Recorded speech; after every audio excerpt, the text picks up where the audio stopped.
L'actualité, c'est aussi ce débat cet après-midi, un match politique à Roland-Garros, un autre type de match que tennis. Il va y avoir 7 candidats à la présidentielle face à 5 patrons qui vont les interroger, leur parler de leurs inquiétudes aussi. Et justement, écoutez Virginie Calmels. Elle est chef d'entreprise, elle est présidente de Croissance Plus et présidente fondatrice de Futurae. Et elle a fait part de son inquiétude des entrepreneurs, et de son inquiétude à elle et celle des entrepreneurs en général. Et elle était sur Europe 1 ce matin, écoutez. On sent qu'il y a vraiment une cristallisation de l'inquiétude parce qu'il y a eu trop de mesures et qu'en fait, il y a un effet de ras-le-bol, il y a un effet de goutte d'eau qui fait déborder le vase.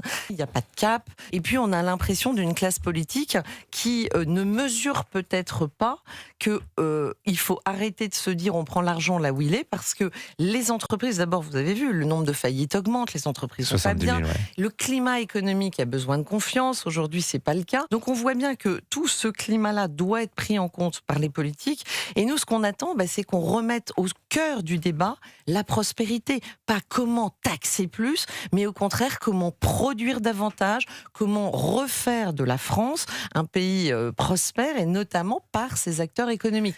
Sébastien Ligné, en l'écoutant, on a l'impression que finalement, les politiques ne parlent pas, ne s'adressent pas aux entrepreneurs, à ces Français qui ont donc une boîte, une entreprise, qui sont patrons, qu'ils passent à côté finalement de leur inquiétude. Mais parce qu'ils ne les comprennent pas, parce qu'ils ne sont pas issus du même monde. Quand Emmanuel Macron nous parlait de l'entreprise en 2017, il nous vendait la France des startups, la France des licornes, des petits investisseurs, mais il ne parlait pas au vrai monde, au vrai tissu entrepreneurial français. C'est pas ça l'entreprise en France, c'est pas simplement des startups, de l'IA, de la technologie, etc. C'est avant tout des petites entreprises, des PME qui ont parfois 5, 6, 3, 10 salariés, qui eux travaillent réellement pour l'intérêt du pays, pour faire de la valeur ajoutée, mais qui eux ne sont jamais entendus parce que c'est un monde complètement opaque pour les yeux des politiques. C'est-à-dire que quand vous avez des chefs d'entreprise qui vous disent mais nous on croule sous les normes, on croule sur les démarches administratives, on croule sur les factures d'électricité qui ont explosé depuis la guerre en Ukraine, c'est de plus en plus difficile de survivre. Face à ces cris-là, qu'est-ce qu'on leur a répondu ? Ça fait 2 budgets que vous avez des contributions exceptionnelles sur les grandes entreprises qui sont créées par un gouvernement dit de centre et de la droite pour répondre à la crise financière. Est-ce que vous pensez que ça invite l'investissement, ça invite l'entrepreneuriat ? Quand vous avez des budgets où on taxe l'entreprise, on taxe l'entrepreneuriat, où les impôts de production ne baissent pas. En effet, Virginie Calmels a raison quand elle parle de confiance. C'est hyper important dans le milieu économique. C'est-à-dire qu'il faut que les investisseurs, les patrons, grands comme petits, aient l'impression d'être soutenus et qu'il y a un cadre de confiance dans un pays pour pouvoir investir, pour pouvoir engager, pour pouvoir augmenter les salaires. C'est pas le cas aujourd'hui. Donc, qu'est-ce que vous voulez faire ? Et puis on est très négatif, alors qu'il faudrait aussi insuffler un certain élan. Mais je reviens sur un des mots que vous avez utilisé, Sébastien Ligné. Vous avez dit, mais c'est opaque finalement, le monde de l'entreprise. Mais la France, et vous l'avez rappelé, c'est aussi, c'est aussi un pays d'entrepreneurs. Heureusement d'ailleurs, on peut aussi en être fier. Et on a l'impression, c'est Hélène Rouet, qu'au contraire, ce mot de patron, d'entrepreneur fait peur finalement. Je ne sais pas s'il fait peur, mais en tout cas, ce qui est sûr, c'est que on ne les aide pas, si vous voulez. C'est-à-dire qu'en fait, on est un pays qui est bourré de talents, bourré d'idées quand on se donne les moyens. Mais aujourd'hui, effectivement, monter son entreprise avec toutes les contraintes économiques que l'on connaît, on va peut-être en parler, mais effectivement, les successions d'entreprises, quand on voit aujourd'hui comment on est matraqué d'impôts, etc. Donc c'est sûr qu'aujourd'hui, être entrepreneur, c'est quelque chose qui est très très compliqué. Moi, je lisais l'interview de Patrick Martin dans Le Parisien hier, avant cette rencontre des entrepreneurs. En fait, c'est marrant parce que les interviews de Patrick Martin, j'ai l'impression de lire la même depuis des années et des années. C'est-à-dire, il est urgent, mais c'est pas contre lui, mais il est urgent d'agir, il faut un sursaut. Les politiques doivent avoir du courage et on se rend compte qu'il n'y a absolument rien qui bouge. Dans l'interview, il précise aussi, il dit voilà, Sébastien Lecornu s'est engagé pour le prochain budget en 2027. Il ne faut absolument pas ni de nouvel impôt, ni de hausse d'impôt. Sauf qu'on se rappelle quand même de ce qui s'est passé l'année dernière. Sébastien Lecornu n'a pas eu le choix que de se mettre dans la main des socialistes et finalement des nouveaux impôts et des hausses d'impôts, il y en a eu. Et je peux vous assurer que cette année, ce sera la même chose parce que c'est toujours pareil. Sans les socialistes, il y aura probablement une censure, ce qu'on veut absolument éviter, etc. Donc, en fait, on a un peu l'impression que c'est tout le temps un mauvais film. Et en fait, en attendant, ça fait 10 ans maintenant que Emmanuel Macron est au pouvoir. Et ça fait 10 ans, c'est notamment Marc Toitier dans le JD News cette semaine, qui a fait tout le bilan, justement, économique d'Emmanuel Macron. C'est aussi simple que ça. Je vais reprendre la même formule que lui. C'est objectivement catastrophique. Il n'y a pas un indicateur qui va. Pas un seul. Alors, puisque vous parlez des impôts, des taxes, il y a une question qui revient là au centre des débats, la question de l'héritage, des successions, donc au cœur de cette, est-ce qu'on peut dire pré-campagne ou campagne présidentielle? On en est où? Ça y est, on commence la campagne présidentielle. Comment ça y est maintenant? Alors la gauche, c'est pas nouveau, mais elle en fait un de ses totems, elle oblige les autres candidats à se positionner. Et écoutez Jean-Philippe Tanguy, député de la Somme, qui était l'invité de Laurence Ferrari ce matin sur CNews et Europe 1, et il a critiqué le trop d'impôts en France et il a pris l'exemple de la taxation de l'héritage. C'est de taxer toute votre vie. Je rappelle que les impôts en France, c'est presque la moitié de ce que vous gagnez. Vous gagnez 100, l'État vous prend 45. Et donc en plus, à la fin de votre vie, quand vous avez réussi à faire un pécule, avoir un bien immobilier à transmettre à vos enfants ou une entreprise. C'est quoi la grande différence entre la France, qui est dans la difficulté économique, et l'Italie et l'Allemagne, par exemple? C'est que l'Italie et l'Allemagne ont un grand réseau d'entreprises industrielles familiales qui sont consolidées, qui sont transmises depuis des générations. En France, on a les talents, on a les entreprises, mais à chaque génération, il y a l'État qui tape. Donc Marine Le Pen va évidemment annoncer cet après-midi, confirmer qu'on défendra la transmission des entreprises, le fameux pacte du Treil, et qu'on le défendra avec une vision de patriotisme économique.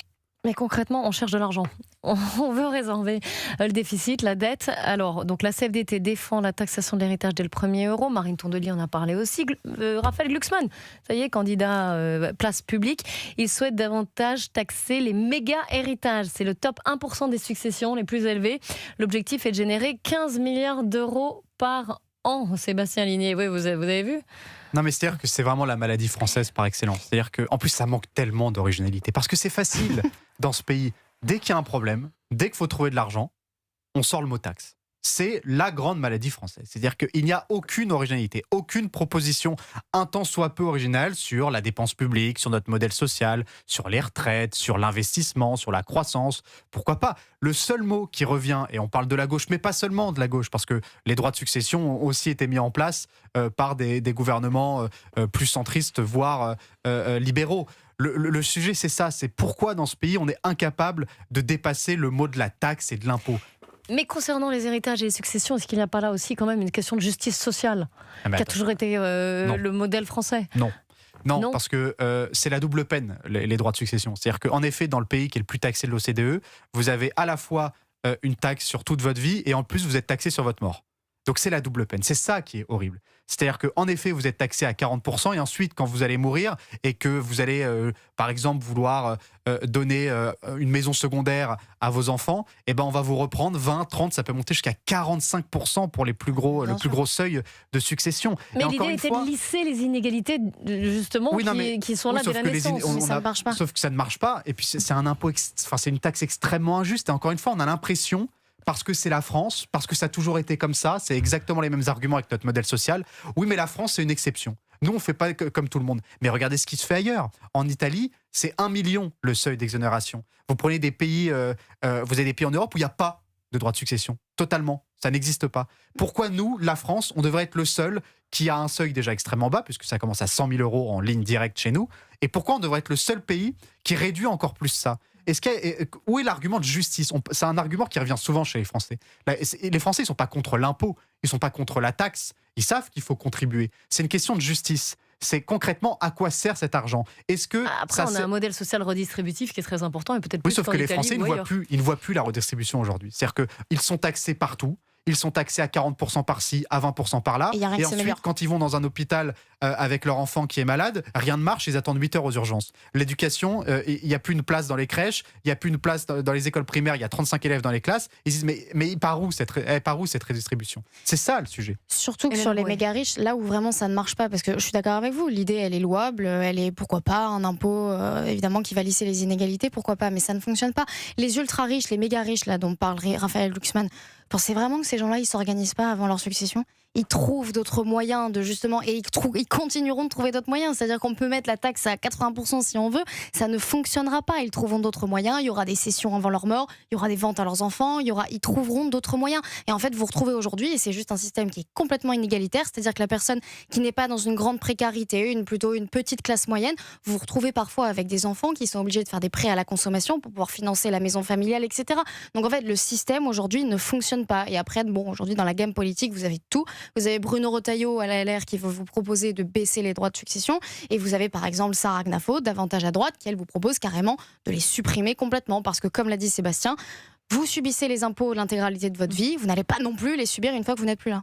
Et puis on parle beaucoup de réarmement démographique ces derniers temps. C'est aussi une question C'est vrai. presque civilisationnelle, c'est-à-dire que l'idée qu'on puisse taxer autant la transmission, qui est quand même un chaînon extrêmement important d'une vie humaine, on fait des enfants pour aussi transmettre quelque chose à ses enfants. Et vous travaillez pour eux. On travaille pour ça, on travaille pour eux. Si vous rentrez dans la vie active avec cette optique que faire des enfants, ça coûte cher et qu'en plus, si vous travaillez toute votre vie, votre enfant, il va être taxé sur ce que vous allez lui céder, évidemment que ça entrave aussi, ça peut entraver le besoin de faire des familles, de faire un réel réarmement. C'est une question civilisationnelle, la transmission, c'est essentiel dans la vie. C'est pas très engageant quand on vous dit par contre je préfère te prévenir, tes enfants, ta maison secondaire dans le sud-ouest, ils vont payer 40% de droits de succession dessus. Ça vous donne envie vraiment d'investir et de travailler? Pas forcément. Sébastien Linet et Hélène Rouet pour le débat d'Europe 1 Info. Puisqu'on parle de la présidentielle, il y aura une primaire à gauche et à droite et au centre. Vous avez vu, il y a une tribune. Absolument. Ça y est, ça revient dans le débat. Aidez-moi. Ce sera juste avant le flash de 13h. Et vous le savez, aujourd'hui, c'est la 14h. rentrée de 14h, exactement. 13h, 14h, Europe 1 Info. Et c'est la rentrée de la grande famille Europe 1 aujourd'hui, vous le savez. Et ce soir, vous retrouvez Pascal Praud de 16h à 18h. Pascal Praud qui vous donne la parole pour débattre de l'actualité. Alors n'hésitez pas pour parler, dialoguer avec Pascal Praud. Vous l'appelez au 01 80 20 39 21. Le numéro est non surtaxé. Et Pascal Praud aussi que vous retrouvez chaque matin, désormais de 9h à 11h pour l'heure des pros. C'est en codiffusion avec CNews. 13h, 14h. Europe 1 Info.